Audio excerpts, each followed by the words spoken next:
Good, he didn't really need to go for the expansion way away here. That would just open him up to harassment, and the SCV finds nothing, of course. This is a map where you've got a protected natural back here, and the equivalent one is over here where the Terran player is now expanding, mind you.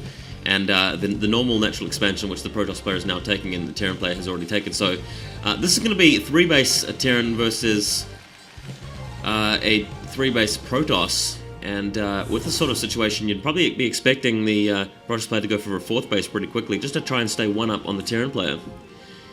More observers being put up, and Arbiter Tribunal, so he's going to go straight into the late game by the looks. Even sending a couple of Dragoons over here. I guess this is because there's a vulnerable area here where potentially you can drop tanks. It can be very nasty hitting on the probes at the back here, and he's got that photon cannon to help him out. Looks like he's getting weapons upgrade now. What are we on? 0 for weapons, and of course the Terrans also on 0. Starport, quite like that, gives him an opportunity to drop, especially back here. I guess that was the plan. He knows the map pretty well, but Protoss player expecting that with the 2 Dragoons in the shuttle. So it doesn't look like we're going to be seeing anything important happening there in terms of harassment. It's good that he's kept the Protoss player contained though, because he can actually move out with vultures any time now and put down a lot of mines in the middle of the map, get some intelligence. He's still building tanks, interestingly enough. Maybe he wants to use them with drops. Who knows? Making sure that his front door is well blocked off here, quite like that. And +1 weapons being upgraded, very good. Now, we've got a drop coming in as expected, but the thing is the Dragoons were landed, and wow, totally missed that. Sorry guys, I wasn't really paying attention to this area. The Protoss player can just bring in some more Dragoons with another shuttle, I guess, because there were no Goliaths dropped off, but that really stalls the Protoss expansion for some time. It's going to be a while before the Arbiter gets in there. The Arbiter would definitely be helpful, and unfortunately moving in the Dragoons, I guess he's willing to sacrifice them. Very bad position though. There's only a couple of, you can only get space for a couple of Dragoons in there, and here comes the shuttle. Looking like it's going to be able to deal with this expansion. The Dragoons are probably, he's probably going to lose one, no, he's not going to lose a Dragoon, that's fine. He's taking out the tank. Maybe dropping another couple of Dragoons off here for good measure, just to prevent that from ever happening again. Are we going to see another drop anytime soon? Gonna have a quick look. We've got 1 dropship load, 2 dropship loads, that's very cool. 2 dropships definitely get a lot of damage done. So we've got 2 tanks and 3 vultures. Gonna pick up a 4th, maybe. Can't see it happening. But if he lands all of those, again, we've got our Protoss friend here with only the 2 Dragoons. He's got 2 more Dragoons and a couple of Zealots in the shuttle. Looks like the Dragoons finally moving out here to clear the midfield of mines. But again, the 2 dropships heading around the side here, they're going to be able to take out those Dragoons no problem. And where is that shuttle? Over here. So he's really kept it out of position, and it is going to do some damage, I'm afraid to say. And here we go. Dropship delivering the payload. Dragoon's getting taken out, so that's going to be very easy for the Terran player to yet again annoy that expansion. Here he comes with this 1 shuttle, as well as the Arbiter, so that's actually going to help quite a lot. Should be able to take out these Terran forces pretty easily, especially with those Zealots there. Go straight for the tanks, targeting them 1 at a time. First tank down. You may lose him to these mines here if he attacks, and oh, mines going off. Nice positioning, and keeps the Dragoon alive. Very cool. But there are going to be 2 dropships at large once again, because he kept them alive. Going for the 4th base with a probe. Yep, going to be a 4th base over here with the Protoss player. That's what he needs to do. Try to stay ahead on combat, because I've got to say that the Terran player, 113 supply, not bad, and he's not needing to go anywhere anytime soon. Going for the 4th base over here, so you've got an observer here to spot it. And you know the Protoss are going to be wanting to take that out. There's nothing really the Terrans can do with all the tanks out of position there. So it's going to be a matter of swiping that, but really got to get into position first. And ouch! Losing the Vulture. You know that Vulture wanted to head up here and get rid of that probe, but unfortunately running into the Dragoons didn't help. And now really want to have a look out for... Oh, I like that. He's upgrading Goliath range. That's very cool. And 3 dropships now. We've got, 4 Goliaths in 1 dropship, and 4 Vultures in another one, and 2 tanks in the other one. That is awesome stuff, and he's actually avoided all of the observers with this actual route that he's taking with the dropships, and landing here will mean that is going to be trashed. He's going to be able to destroy the Arbiter very easily, so long as he avoids this mob of Dragoons. But of course, the Vulture knows where it is, and the second lot of Dragoons is coming in. Is it going to be an intercept? Oh, very nice play. The Vulture actually slows down those Dragoons, so they couldn't actually catch up to the mid-air dropships. And landing in like this is very cool stuff, going straight for the Arbiter.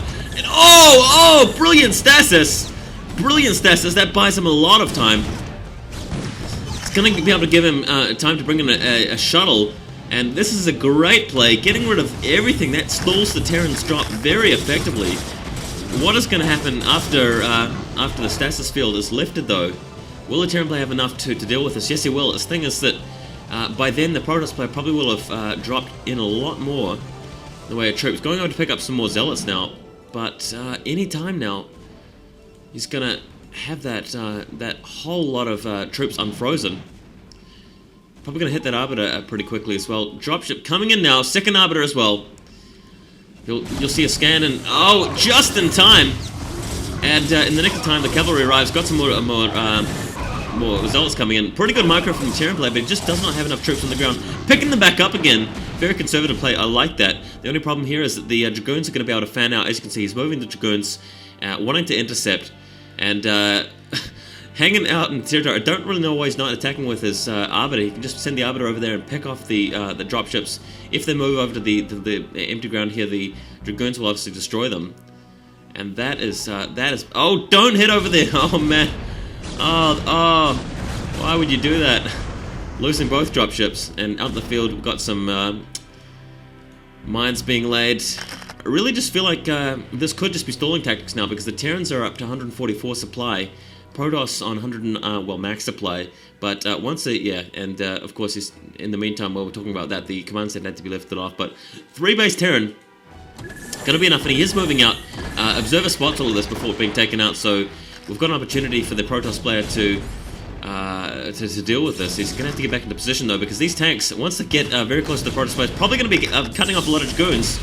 We've got 147 supply for the Terran players, so that's a lot of tanks out in the midfield. The tanks actually have +2 to their weapons as well, against +2 weapons on the Protoss, but I think that favors the Terran player. And getting rid of all of these Zealots, I don't really know why he sent them in there without the support of the Dragoons. That was actually half-hearted. He lost half his guys. So now it's 153 supply versus 177, and that's a big advantage for the Terran player, because his position really is fantastic right now. It's a very envious position for a Terran player against the Protoss. You got all of these tanks sieging up right in front of the Protoss base. Zealots moving in now. Where are the the Vulture support being brought back now? And Dragoons trying to circle around, get into a flanking position, maybe even heading in at home, putting some pressure on, but running straight into mines. There are no observers to spot these mines, and he's going to be hit by this tank. While this happens, all of these mines being laid right now, and the Dragoons just are going to be running into them. I can't see any observers anywhere near here, so this is not really going to work. I'm not liking this play by the Protoss player at all. Running straight into the mines, taking more casualties. In the meantime, the tanks absolutely mopping up the front of the Protoss base. All Zealots are getting absolutely obliterated. Very nice play, and he's even got the tanks behind the wall now, one up on the cliff. And there's just no way that large number of Dragoons can break it in, but there's a recall! Right straight into the Terran protected natural here, so that was a very cool move. Right past all the mines, and he's going to have to move his tanks back now.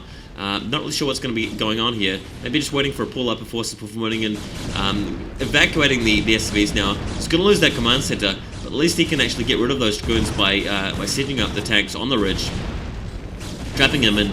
And all in all, that's going to favor the Terran player, because the Terran player's got a great stranglehold on the Protoss forces.